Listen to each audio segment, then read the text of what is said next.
দীঘা এখন থেকে শুধু আর পর্যটন কেন্দ্র নয়, এটি একটি তীর্থক্ষেত্রও বটে।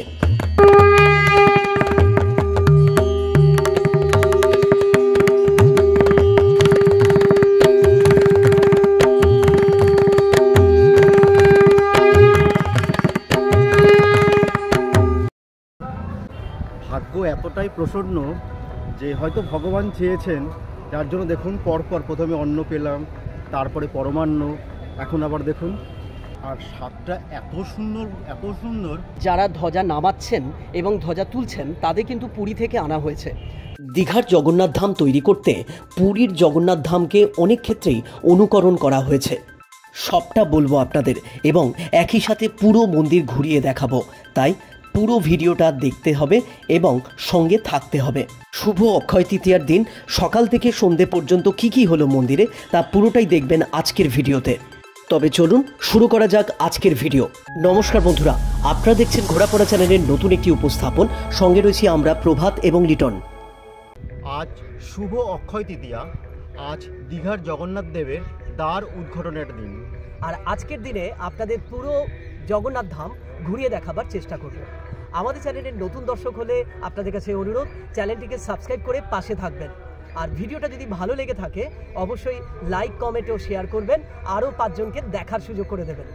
এতদিন পর্যন্ত পুরীতে গিয়ে আমরা যা উপভোগ করতাম তা আজ থেকে পশ্চিমবঙ্গে, মানে আমাদের এই সোনার বাংলায় আপনি জগন্নাথ ধাম এবং সমুদ্র দুটোই একসাথে উপভোগ করতে পারবেন। কাজেই এরপরে যখন আপনি দীঘায় ঘুরতে আসবেন তখন একসাথে কিন্তু আপনি জগন্নাথ প্রভুর দর্শন এবং পুজো দিয়ে তারপর সমুদ্র উপভোগ করতে পারবেন। কাজেই এই জায়গাটা কিন্তু এখন থেকে হতে চলেছে আরো বেশি পর্যটকদের আসার জায়গা। দুদিন আগে থেকেই এখানে প্রচণ্ড জনস্রোত, আর আজকে যেহেতু মন্দির উদ্বোধন সেহেতু জনস্রোত আরও বাড়ছে। এছাড়া এখানে আদ্যাপীঠ, দক্ষিণেশ্বর, বেলুর মঠ, কামারপুকুর, জয়রামবাটি, কচুয়া, লোকনাথ ধাম সব ধর্মীয় স্থান থেকে প্রতিনিধিদের সমাগম। সকাল থেকেই পূর্ণার্থী ও উৎসাহী দর্শকদের ভিড় বাড়ছে। তো এখন সকাল 10টা বাজে। এই ক্ষণে যেহেতু মন্দির উদ্বোধন হচ্ছে না, তো চলুন আমরা মন্দিরের যে ঘাটটা করেছে সমুদ্রেতে, তো সেটা আপনাদের ঘুরিয়ে নিয়ে আসি। আগের পাটে আমরা যেরকম দেখেছিলাম, মানে আগের পাটে আপনারা দীঘার সমুদ্রটা দেখেছেন, তো সমুদ্রটা যেরকম ছিল সেই দিকে কিন্তু আজকের সমুদ্রটা হয়তো বলা যায় প্রভু জগন্নাথের আশীর্বাদ এই মুহূর্তে এত জোয়ার চলছে, খুব সুন্দর লাগছে। পেছনটা একবার দেখুন ভালো করে।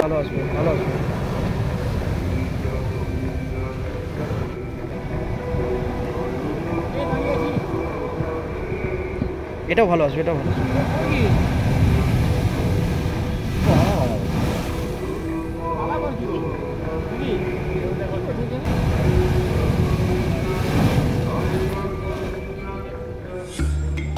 এত ঢেউ দেখে এক্ষুনি মনে হচ্ছে নেমে যায় সমুদ্রে। কি আপনাদেরও নিশ্চয়ই হচ্ছে, কিন্তু কি জানেন তো, রেস্ট্রিকশন করে রেখে দিয়েছে, নামলেই ফাইন নেবে, আর না হলে বাঁশি হুইসেল বাজিয়ে ওঠো। অগত্যা নিরুপায় হয়ে দূর থেকেই চলুন সমুদ্র উপভোগ করা যাক। আগের পর্বে মন্দির উদ্বোধনের যে সমস্ত জিনিস দেখানো হয়েছে, মানে মন্দির কিভাবে সেজে উঠেছে, কিভাবে লাইটিং করা হয়েছে, সমস্ত কিছু দেখানো হয়েছে। এতদিন পর্যন্ত পুরীতে গিয়ে আমরা যা উপভোগ করতাম তা আজ থেকে পশ্চিমবঙ্গে, মানে আমাদের এই সোনার বাংলায় আপনি জগন্নাথ ধাম এবং সমুদ্র দুটোই একসাথে উপভোগ করতে পারবেন। কাজেই এরপরে যখন আপনি দীঘায় ঘুরতে আসবেন তখন একসাথে কিন্তু আপনি জগন্নাথ প্রভুর দর্শন এবং পুজো দিয়ে তারপর সমুদ্র উপভোগ করতে পারবেন। কাজেই এই জায়গাটা কিন্তু এখন থেকে হতে চলেছে আরো বেশি পর্যটকদের আসার জায়গা। একদিকে সমুদ্র, অন্যদিকে মন্দির, মধ্যিখানে রয়েছে ঝাউবন। তো আপনারা যদি চান এই তিনটি সৌন্দর্যই যথার্থভাবে উপভোগ করতে পারেন। আমরা সকালবেলা জগন্নাথ ধামের সামনে চলে গিয়েছিলাম, দেখলাম এখন তো কোনো রকম বাইরে বেরোনো যাচ্ছে না, মানে ভেতরে ঢুকতে দিচ্ছে না ইত্যাদি। তো 3টের আগে তো মনে হচ্ছে উদ্বোধন হবে না, তো উদ্বোধন হয়ে গেলে তারপরে দেখা যাক যদি ঢুকতে দেয়। আপাতত আমরা এই ঝাউবনে ছাতা খাটিয়ে বসে রয়েছি, ভালো লাগছে সমুদ্রের সামনে। ধরুন আপনি এমন সময় দীঘাতে পৌঁছালেন যখন মন্দির বন্ধ রয়েছে, তো আপনি কি করতে পারেন, সমুদ্রের ধারে ভালো করে ঘুরে তারপর যখন মন্দির খুলবে তখন আপনি মন্দির দর্শন করুন। আর পুরীর সাথে দীঘার জগন্নাথ ধামের মূল পার্থক্য কি জানেন? পুরীর থেকে জগন্নাথ ধাম অনেকটা দূর যেতে হয়, কিন্তু দীঘার জগন্নাথ ধাম সমুদ্রের একদম কাছেই অবস্থিত। মন্দির উদ্বোধন হতে এখনও অনেকটা সময় বাকি আছে। তো চলুন এই ফাঁকে হোটেলে গিয়ে ফ্রেশ হয়ে লাঞ্চটা সেরে আসা যাক। আর দীঘায় এসে হোটেলে কোথায় ছিলাম বা ইত্যাদি তথ্য জানতে আগের ভিডিও আপনি দেখতে পারেন। প্রসঙ্গত একটা তথ্য জানিয়ে রাখি, যেহেতু আজকে শুভ অক্ষয় তৃতীয়ার দিন দীঘা জগন্নাথ ধাম উদ্বোধন হচ্ছে, তাই আজকে দুপুরে লাঞ্চে কিন্তু বেশিরভাগ হোটেলেই নিরামিষ আয়োজন করা হয়েছিল। লাঞ্চ করেই আমরা মন্দিরের সামনে চলে এসেছি। ইতিমধ্যে মুখ্যমন্ত্রী মমতা ব্যানার্জি মন্দিরের দ্বার উদ্বোধন করে দিয়েছেন, আর লোকেরও ভিড় প্রচুর পরিমাণে বাড়ছে। এখনও পর্যন্ত সাধারণ মানুষের জন্য দ্বার ওপেন করা হয়নি, তো আমরা অধীর আগ্রহে বসে আছি প্রভুর দর্শনের জন্য। আর দ্বার ওপেন না হওয়ার একটাই কারণ যে ভেতরে প্রচুর ভিআইপি এনারা ছিলেন আর কি, তো ওনারা আস্তে আস্তে বেরোচ্ছেন। এনারা বেরিয়ে গেলে তবেই মন্দিরের দ্বার ওপেন হবে, তো আমরা ওই জন্য অপেক্ষা করছি।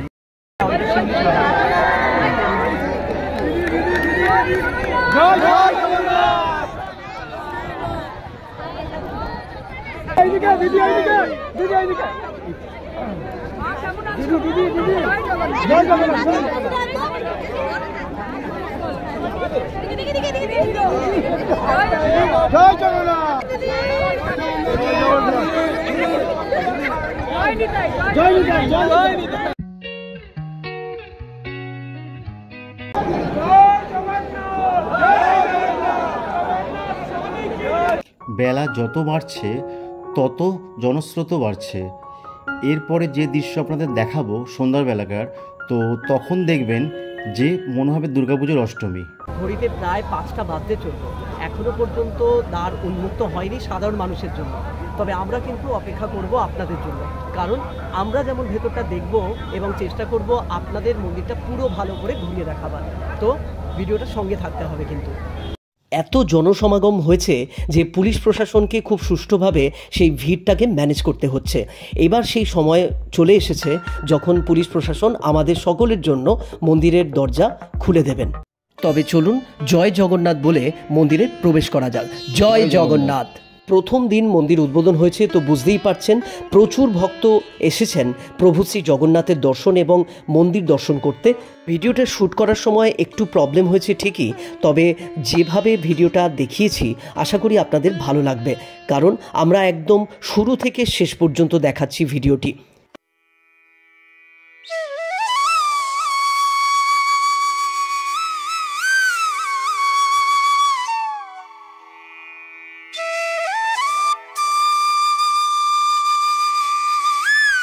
3 নম্বর গেট দিয়ে প্রবেশ করার পর আপনি এখানে আসলে দেখবেন আপনার দুদিকে মোট 3টি করে দীপস্তম্ভ রয়েছে। কিছুক্ষণ আগেই এখানে সরকারি অনুষ্ঠান হয়েছে এবং এই সব জায়গায় ভিভিআইপিরা বসেছেন এবং সেই অনুষ্ঠান উপভোগ করেছেন। প্রথম দর্শনেই এক চমৎকার অনুভূতি, কি দুর্দান্ত লাগছে দেখুন দূর থেকে এই সুন্দর জগন্নাথ ধাম।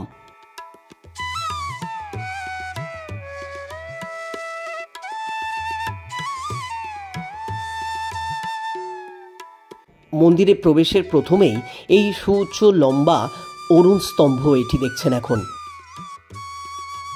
আর ওই যে দূরে দেখা যাচ্ছে এটি হলো 3টি রথ। এই বছর রথযাত্রা উদযাপন হবে দীঘা জগন্নাথ ধামে। রথের সামনেও নিয়ে যাব, তবে চলুন আগে মন্দিরে প্রবেশ করা যাক।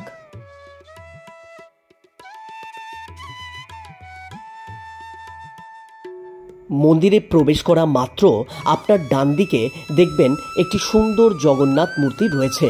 এই মূর্তিটির সাথে আপনি পুরীর জগন্নাথেরও মিল পাবেন। দেখবেন পুরীর জগন্নাথ ধামেও প্রবেশ করার সাথে একটি সুন্দর বিশাল জগন্নাথ মূর্তি দর্শন করা যায়।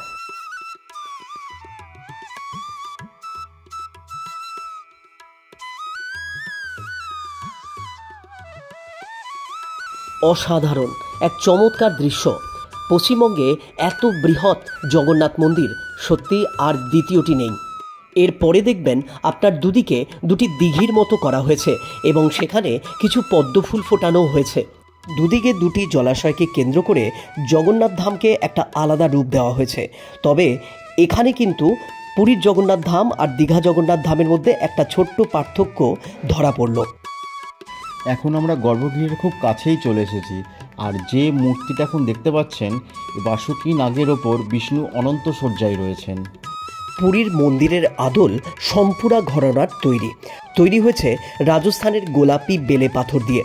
নির্মাণ কাজে রাজস্থানের অন্তত 800 জন দক্ষ কারিগর কাজে লেগেছিলেন।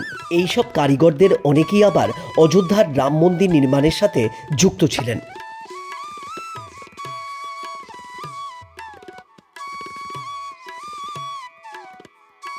দীঘার জগন্নাথ ধামের মূল প্রবেশপথ, মানে যেটা দিয়ে আপনি প্রবেশ করলে ভগবান জগন্নাথের দর্শন করতে পারবেন, সেটি হলো সিংহদ্বার। আর এর ঠিক উল্টো দিকে রয়েছে ব্যাঘ্রদ্বার, উত্তরে রয়েছে হস্তিদ্বার, আর দক্ষিণ দিকে রয়েছে অশ্বদ্বার।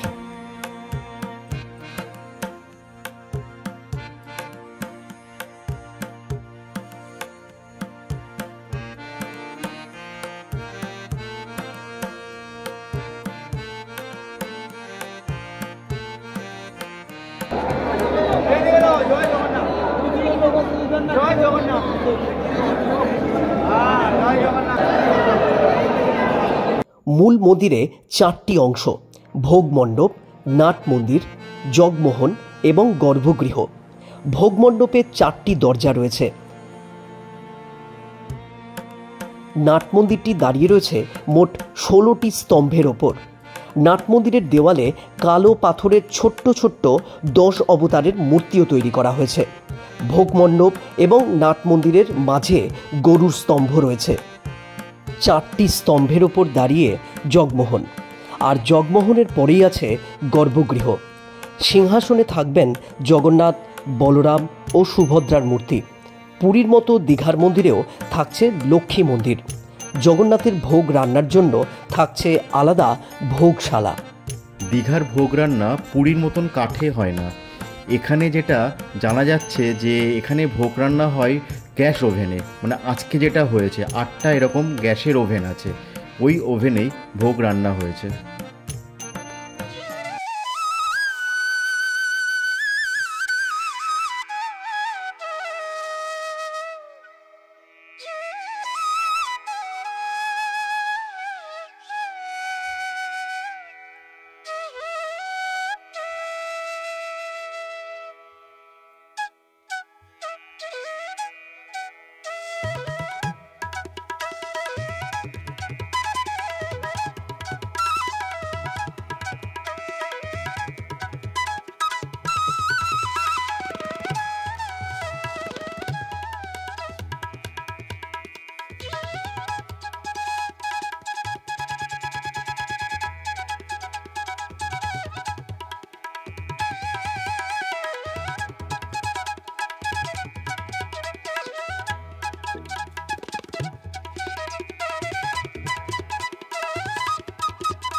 যারা ধ্বজা নামাচ্ছেন এবং ধ্বজা তুলছেন তাদের কিন্তু পুরী থেকে আনা হয়েছে। সুতরাং আজকে প্রথম দিন, মানে অক্ষয় তৃতীয়ার দিন, আমরা একদম সরজমিনে বিষয়টা প্রত্যক্ষ করলাম এবং বিষয়টা আপনাদেরও দেখাতে পারছি। কিন্তু জানি না এরপরে মন্দির কর্তৃপক্ষ কী সিদ্ধান্ত নেবেন, বা হয়তো এত ভালোভাবে দেখানো বা দেখা যাবেও না হয়তো। কিন্তু আজকে সত্যি বলছি, এই দৃশ্যটা দেখে খুবই ভালো লাগলো।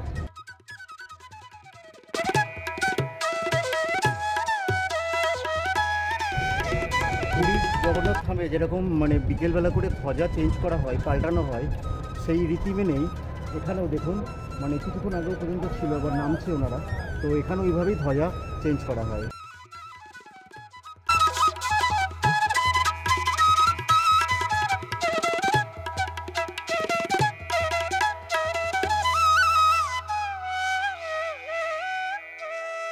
ভোগ বিতরণ হচ্ছে জগন্নাথ মহাপ্রভুর অন্নপ্রসাদ বিতরণ চলছে। আজকে প্রথম দিন এখানে ভোগ বিতরণ করছে, আর আজকে আমাদের সৌভাগ্য যে আমরা ভগবানের প্রসাদ বা অন্নপ্রসাদও পেয়েছি, এবং এটা কি পরমান্ন, এটাও আজকে পেলাম। তো চলুন একটু ঠাকুরের প্রসাদ আপনাদের সাথেও শেয়ার করি, এবং জয় জগন্নাথ বলে জয় জগন্নাথ, জয় জগন্নাথ।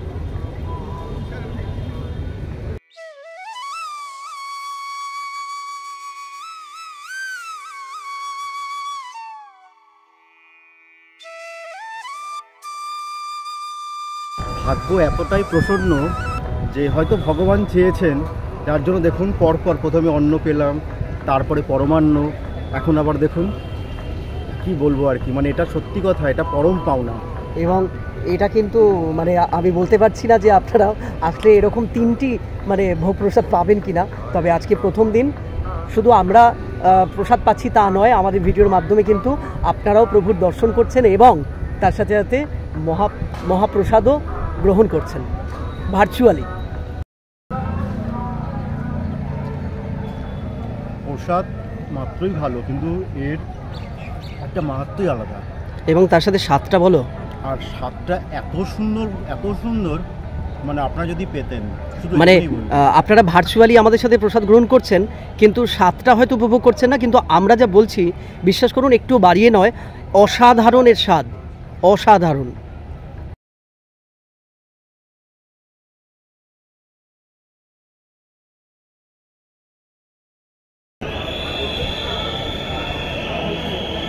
ধীরে ধীরে এই গোধূলির সময় অসাধারণ রূপ নিচ্ছে কিন্তু জগন্নাথ মন্দির। দীঘা জগন্নাথ ধামের উচ্চতা পুরী জগন্নাথ ধামের মতোই করা হয়েছে, প্রায় 213 ফুট উচ্চ এই সুন্দর মন্দির। এখন কিন্তু লাইন পড়ে গেছে ভক্তদের যাওয়ার জন্য।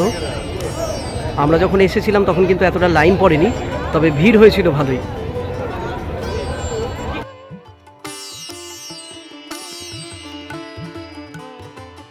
আশা করি বন্ধুরা আপনাদের ভিডিওটা ভালো লাগছে।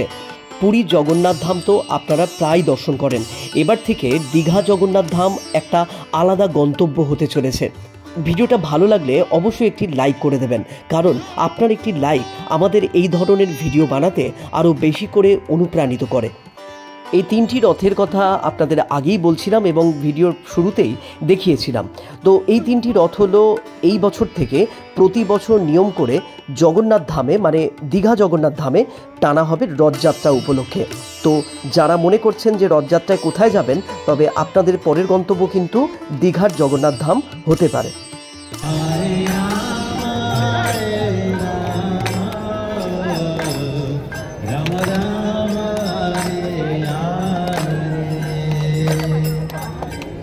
যেহেতু পশ্চিমবঙ্গ রাজ্য সরকারের তরফ থেকে ইসকনকে এই মন্দির পরিচালনার দায়িত্ব দেওয়া হয়েছে, তাই ইসকনের বিভিন্ন আচার আচরণ, নাম গান যাগযজ্ঞ এগুলো প্রায় প্রতিদিনই অনুষ্ঠিত হবে এই মন্দিরে।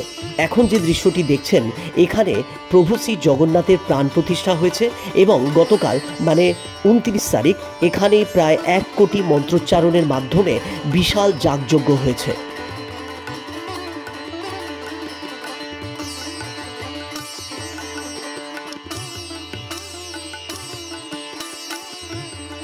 সন্ধে হতেই দৃশ্যটা দেখুন কতটা মায়াবী হয়ে উঠেছে। ভিডিওর শুরুতেই বলা হয়েছিল যে যত রাত বাড়ছে বা বেলা বাড়ছে দেখে যেন মনে হচ্ছে কলকাতার অষ্টমী কিংবা নবমীর ভিড়, আর সত্যি তাই। দেখুন মানুষের ভিড় লেগেই রয়েছে, আর আশা করা যায় আরও যত দিন এগোবে আরও ভিড় বাড়তেই থাকবে। তবে আপনি কবে দর্শন করতে আসছেন জানাবেন কিন্তু অবশ্যই কমেন্ট করে। এত সুন্দর ও বিশাল মন্দির তৈরি করার জন্য রাজ্য সরকারকে ধন্যবাদ। তবে চলুন বাইরের দিকে এবার যাওয়া যাক। আশা করি পুরো ভিডিওটা আপনাদের ভালো লেগেছে। ভালো লাগলে অবশ্যই লাইক, কমেন্ট ও শেয়ার করতে ভুলবেন না। আর হ্যাঁ, অবশ্যই চ্যানেলটিকে কিন্তু সাবস্ক্রাইব করে পাশে থাকবেন। আর সেই সঙ্গে বন্ধুরা, আজকের ভিডিওটা এই পর্যন্ত। আবার দেখা হবে পরবর্তী একটি নতুন ভিডিওতে। ততক্ষণ ভালো থাকুন, সুস্থ থাকুন এবং ঘোরাপড়া পরিবারের সাথে যুক্ত থাকুন। ধন্যবাদ।